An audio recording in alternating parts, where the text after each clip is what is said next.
Okay, so now we'll get started with our lecture, and I'm going to be reviewing the concepts from chapters 1 through 3 this week, which are the chapters you'll be reading.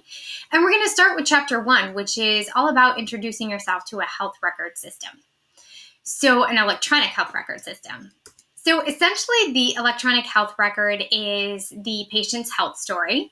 And for your quiz, you'll want to know that it's our primary source of information about a patient's health history, as well as care that we've provided. So we definitely want to make sure that everything that we're documenting is complete, it's clear, and it's accurate with no errors. We have a saying or a mantra in the medical field that if it hasn't been documented, it never happened. And that also happens to be the legal standpoint on care. So for example, if we have a health record that's subpoenaed for a malpractice suit, only the care that is documented in the health record is going to be viewed as care provided.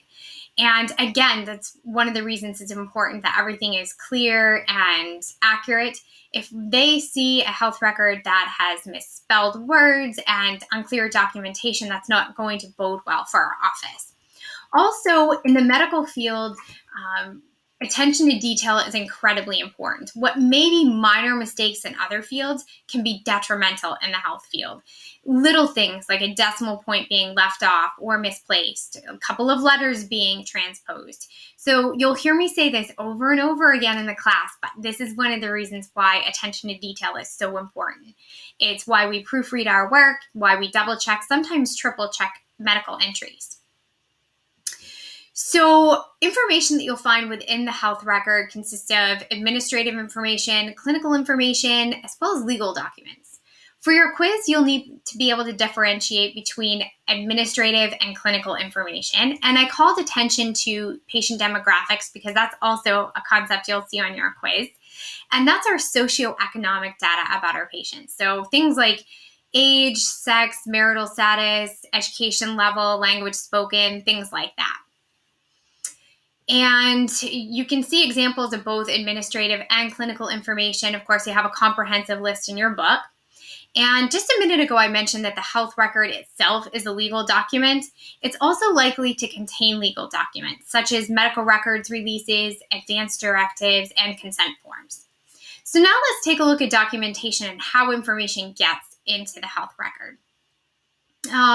We have a variety of healthcare professionals who are going to be documenting in the health record, including medical assistants. While our billing and coding folks won't be doing a lot of documenting yourselves, you definitely do need to know how to navigate the health record because that's going to be an important part of your job. So as we get further into the class, you'll actually see some examples of that. So we can enter information into the field, into the health record. We can also, we'll be entering information in a variety of ways, one of which is speech recognition software. But I will say this is typically reserved for the clinician because in order to dictate and have that information entered into that health record, the system has to learn the individual user's speech nuances. So it has to learn voices one by one. So it's typically reserved for clinicians. In terms of templates and structured data entry, we do use these a lot in the medical field. Templates are really great because it allows us to create a standard document, such as a new patient welcome letter. We don't want to type it every time, number one, because it's a waste of our time. Number two, we want to make sure everyone gets the exact same information in the exact same way. So templates are really great for that. Structured data entry. So we've moved away from the old narrative type notes and we've moved more toward the use of structured data entry, which includes simple keystrokes and mouse selections. And I've got a couple of examples on the screen here. You have the radio buttons across the top where you click in the circle to make your selection, same you would with a checkbox. We also have drop-down arrows, which open up drop-down menus, which are a list of options that we're able to choose from. And there are a lot of benefits associated with this. Of course, it's easier to access from tablets and smartphones, which we're using more and more in the health field. It also helps standardize information across health records. So we're seeing the same thing in the same places. One of the ways it does that is by utilizing these drop-down menus, for example, to navigate to different areas of the health record, we're going to see the same information in the same place. You can kind of think of it like a divider for the 3-ring binders, but it's static and it's not going to change. So one of those dividers can't fall out or not be entered or something like that. And utilizing this type of information also helps reduce errors. And I have a little joke at doctor's expense. But if I'm selecting from a drop-down menu, I can't misspell vital signs, for example. So the government actually got involved to start promoting the use of electronic health records and offering incentives for integrating them in a meaningful way. And that's kind of where the difference between an EMR and an EHR comes in. An electronic medical record is information stored electronically, but it doesn't make full use of the computing power or capability. Whereas with our EHR systems, we utilize some of the alerts and tools that are available through the computer to provide better quality care, reduce costs, and things like that. So we'll talk about that in a second once we get into the 10 objectives. Practice management is a different component. It's not required, but it can be used to integrate with an EHR system to handle the business aspects of the practice. So let's take a look at the 10 meaningful use objectives that are associated with EHRs. So as I mentioned, the government offers financial incentives for utilizing an electronic health record system. But the key is that we're doing so in a meaningful way and that it provides better care to the patients. And I have a list of those 10 objectives here. I did want to point out that the number of objectives has changed over the years if we've merged some of the objectives together and that type of thing. So for your quiz, I want you to know that there are 10 meaningful use objectives.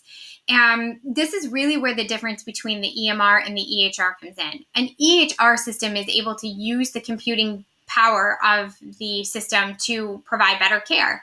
So, for example, utilizing computerized provider order entry and clinical decision support. So some examples would be drug interaction alerts that pop up when two medications that can possibly have an adverse interaction are indicated in the patient's health record.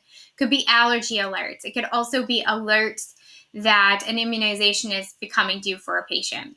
So we'll talk a little bit more about that in the discussions where we also talk about some of the pros and cons associated with electronic health record use. And I'm not going to spend any time on these tonight because we have a lot to cover. And we're going to be talking about these in the discussion in a lot more detail. So, and I have what I think are some great resources to share about the different advantages and the tools that are available through an EHR system. So next, we're going to take a look at Chapter 2, which is all about familiarizing yourself with the Simchart environment. Then we'll kind of take a break and see if there are questions before we get into Chapter 3.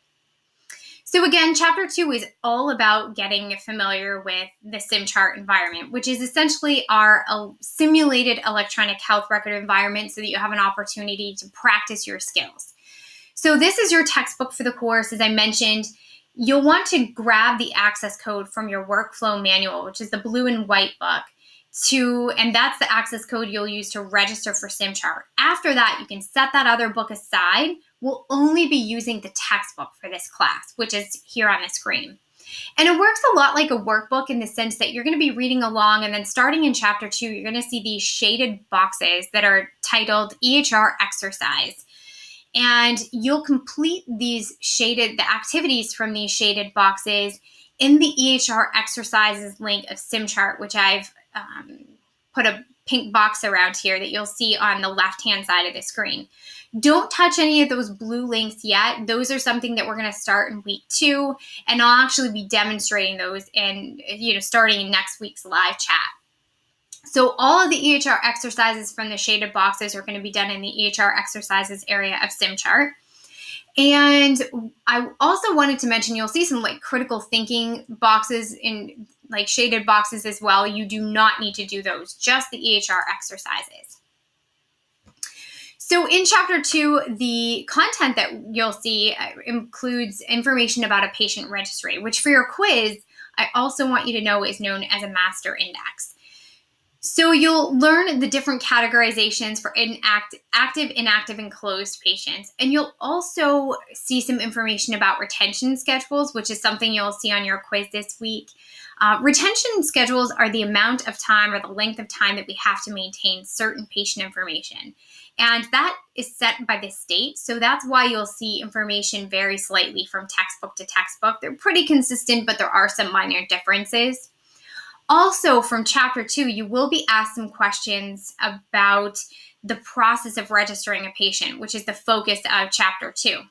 And some examples would be, whenever we're entering a patient into the system, we always have to search the existing patient registry for the patient first, because we want to make sure that we don't ever create a duplicate health record, as that can be incredibly dangerous because information is distributed in two different charts, so neither one is complete.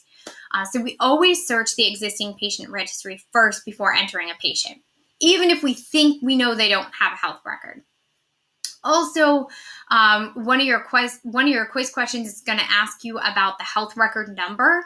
That's generated automatically, as you'll see in the examples that you'll from the EHR exercises this week. So we're not selecting that ourselves. It's identified automatically by the system based on the next available number. So I'm going to pause here for just a quick second and turn off my video here and check in with you guys, and we'll see if there are any questions.